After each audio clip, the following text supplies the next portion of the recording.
in the meantime, let's go to the UK. We can speak to our good friend Andrew Smith, a lecturer in liberal arts at Queen Mary University of London. Thank you so much for joining us. I just want to ask you, picking up on some of the points that James just mentioned there, what sort of a year 2024 has got off to as far as President Macron is concerned?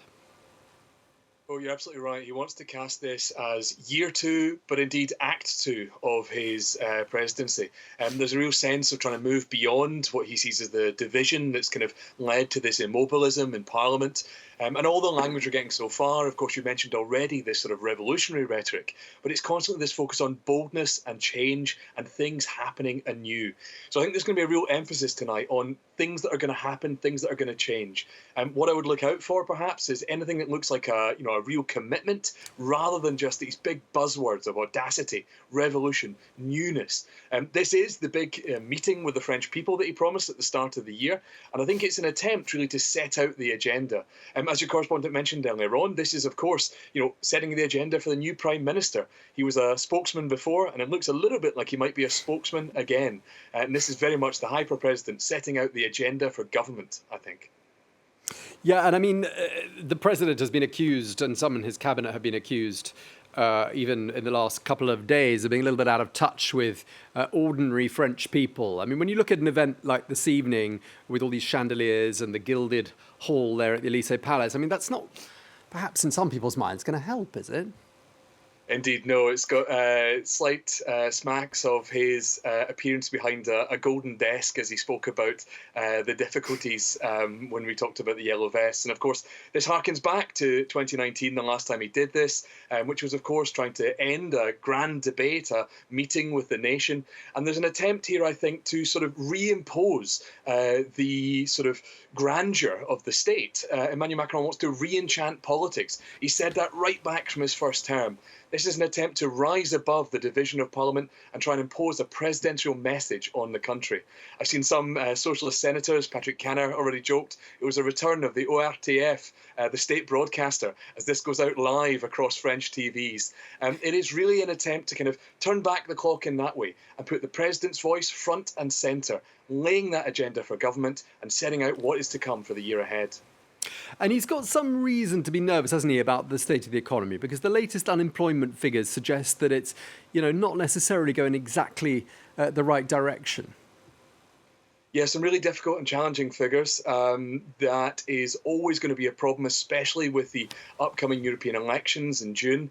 We've seen an attempt to relaunch that politically, but a lot of that is going to rely on those basic nuts and bolts of pocketbook politics. And we know he's going to be addressing ideas of international politics as part of this press conference tonight. But ultimately, elections are not won and lost on international politics. It will largely come down to what the French people feel in their day-to-day life. And I think that's really got to be the important place to look out for big initiatives. Not what's happening on the international scene, but what he proposes to do in terms of reforms for the French people. So I really think those first and second chapters, if you will, of tonight's press conference will be important. Andrew Smith, we're going to leave it there because I can see the president walking up to the podium right this moment. So oh, no, that's not the president. That's not the president. I saw him from afar. I spoke too soon. We'll let you go anyway because we've got our guests here in the studio and we will no doubt be checking in with you again very shortly. Andrew Smith, thank you very much indeed. There you can see the new Prime Minister and some other members of the Cabinet taking their seats at the Élysée Palace. And we are expecting the president to be on time, 8:15, we were told. That's in 15 seconds from now. So he should be taking the stage very shortly there, giving this unusual primetime address, which, as we've been saying, has been carried on, I think you said 6 different networks, didn't you, Doug, simultaneously? Yeah, the French public broadcaster, France 2, and TF1, which is a private one, and then several what we'd call cable networks, all news networks.